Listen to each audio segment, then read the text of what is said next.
Existem títulos e existem histórias que reescrevem o destino de um clube para sempre. Durante décadas, o Corinthians carregava nas costas um peso invisível, mas esmagador. Piadas cruéis nos programas de TV. Fracassos que doíam na alma. Eliminações dolorosas que deixavam a torcida com o gosto amargo da esperança destruída. A Libertadores da América parecia um sonho proibido. Um troféu que o Timão olhava de longe, como quem olha uma montanha que nunca conseguirá escalar. Mas em 2012, algo mudou no ar de São Paulo.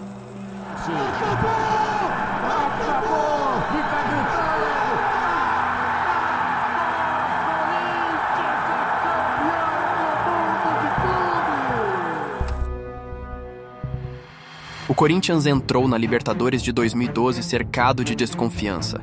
A torcida ainda carregava cicatrizes de anos de decepção.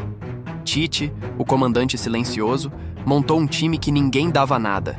Sem estrelas, sem holofotes.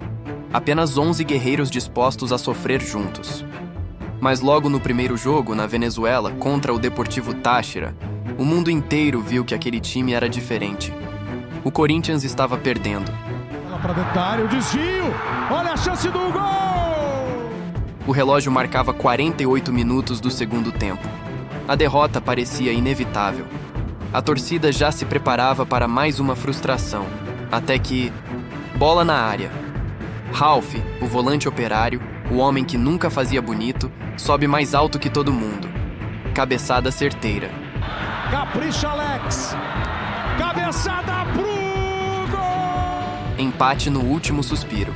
Ali nasceu algo mágico. Um time que não desistia nunca. Um time que encontrava força onde os outros só viam escuridão. Na fase de grupos, Grupo 6, ao lado de Deportivo Táchira, Nacional do Paraguai e Cruz Azul do México, o Timão mostrou sua cara. 4 vitórias, 2 empates, líder absoluto com 14 pontos. Uma defesa quase impenetrável. Apenas 2 gols sofridos em toda a fase. Não era espetáculo. Não eram dribles de capa de revista. Era controle.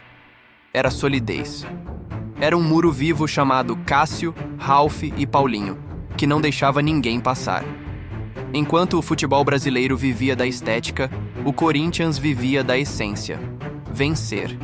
E vencer sem drama. O time de Tite não encantava os olhos, mas sufocava a alma dos adversários. Era organizado, frio, calculista, um mecanismo perfeito de precisão e garra. Enquanto outros times buscavam o show, o Corinthians buscava a vitória. Cada jogador sabia exatamente o seu papel, como peças de um relógio suíço feito de ferro e suor. Ralf e Paulinho protegiam tudo no meio-campo. Eram os escudos que não deixavam o inimigo respirar. Danilo pensava o jogo, distribuía o tempo, controlava o ritmo. Jorge Henrique corria pelos lados como um trem desgovernado. E lá atrás, um gigante começava a surgir. Cássio, um goleiro que ainda nem era tratado como ídolo pela maioria, mas que já decidia jogos, que já salvava o time com mãos de ferro e coração de leão. Era um Corinthians que jogava com a cabeça erguida, mas com os pés no chão. Um time que entendia que a glória não vem de talento individual, vem de coletivo invencível. Um time que transformava a limitação em força, fraqueza aparente em muralha. Oitavas de final. O primeiro grande teste de fogo, contra o Emelec no Equador. Um jogo travado, cheio de marcação cerrada e arbitragem que puxava para o lado da casa. 0-0 na ida. Tudo ainda aberto. Mas na volta, no Pacaembu lotado, o Corinthians não perdoa. 3-0. Gols de Fábio Santos, Paulinho e Alex. Sem susto, sem drama, sem chance para o adversário. Era um time que sabia exatamente quando acelerar, quando apertar o cerco, quando transformar pressão em gol. O Pacaembu explodia a cada lance. A torcida sentia. Algo grande estava nascendo. Quartas de final. Corinthians contra Vasco. Esse não era só um jogo. Era um teste psicológico para uma nação corintiana inteira. Ida em São Januário. 0-0. Tudo aberto. A torcida vascaína cuspia fogo. O estádio parecia uma panela de pressão. Na volta no Pacaembu, aconteceu o lance que mudou tudo. Alessandro erra o passe. Diego Souza sai cara a cara com Cássio. Sozinho. O tempo para. O estádio prende a respiração. Foram segundos que pareceram eternos. A torcida já imaginava o pior. Mas aí o Cássio cresce, fecha o ângulo, estica o corpo e defende. Uma defesa que entrou para a história. Uma defesa que transformou um goleiro em gigante eterno. E como o futebol é cruel e belo ao mesmo tempo, no lance seguinte, escanteio. Paulinho sobe mais alto que a defesa. Cabeçada certeira. 1-0. O Corinthians não só sobreviveu, ele respondeu com fúria, com garra, com alma. A torcida invadiu o gramado com o coração. Paulinho abraçou a bandeira. O Pacaembu virou um vulcão. Aquele jogo definiu a campanha. Mostrou que aquele time tinha algo que dinheiro não compra: caráter. Agora o desafio era outro. O Santos, o time de Neymar, o atual campeão da Libertadores, o time mais talentoso e badalado da América. Na Vila Belmiro, o Corinthians joga com personalidade, sem medo, sem pressão. Emerson Sheik decide. Um golaço. 1-0 fora de casa. O estádio silencia. O timão mostra que não respeita nome. Na volta no Pacaembu, o jogo é tenso, equilibrado. O Santos reage, Neymar empata, 1-1 no placar agregado. Mas o Corinthians não perde o controle, segura, luta, resiste. Danilo já havia colocado o timão na frente mais cedo. A torcida canta sem parar, eliminando o atual campeão, sem perder, sem drama desnecessário, com a mesma frieza de sempre.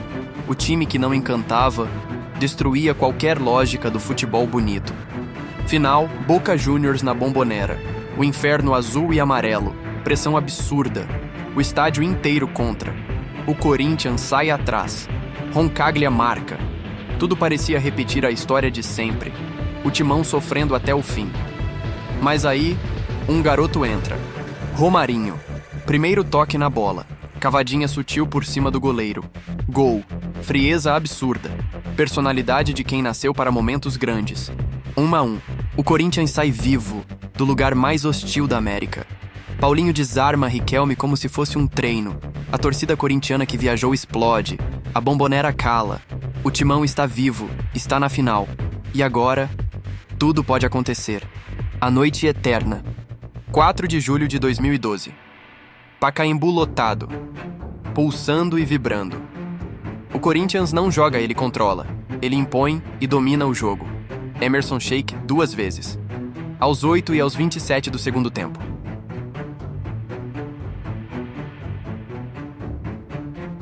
Dois gols de pura garra. 2-0. Fim. Depois de décadas de espera, o Corinthians é campeão da Libertadores. Invicto. 14 jogos, 8 vitórias, 6 empates, 0 derrotas. Um título sem uma única queda. Uma campanha histórica. Uma defesa de ferro. Um coletivo que virou lenda. Mas isso não foi só um título. Foi uma libertação. O fim das piadas. O fim da espera.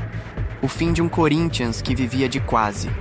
Um time sem estrelas virou eterno. Porque no fim, não venceu o mais bonito, nem o mais caro, nem o mais técnico. Venceu o mais forte mentalmente, o mais resiliente, o mais corajoso. E a história não parou ali. Meses depois, do outro lado do mundo, no Japão, no dia 16 de dezembro de 2012, aquele mesmo time silencioso, organizado, implacável, encarou o gigante europeu. O Chelsea, campeão da Champions League, recheado de estrelas como Hazard, Oscar, Lampard e Fernando Torres.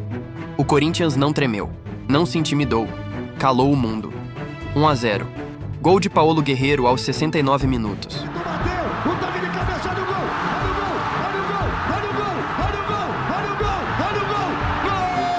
Um gol que entrou para a eternidade. Uma atuação histórica de Cássio, defesas impossíveis, o melhor em campo. O timão dominou com a mesma defesa de ferro, o mesmo espírito coletivo.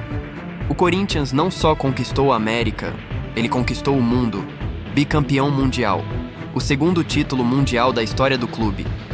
E provou para sempre que às vezes o time que menos fala é o que faz a história mais alta. O Corinthians de 2012 não foi só um time. Foi uma lição. Foi uma revolução. Foi a prova de que a glória não se compra. Se conquista com garra, com união, com alma. E naquele ano, o Timão virou imortal. Para sempre. É campeão.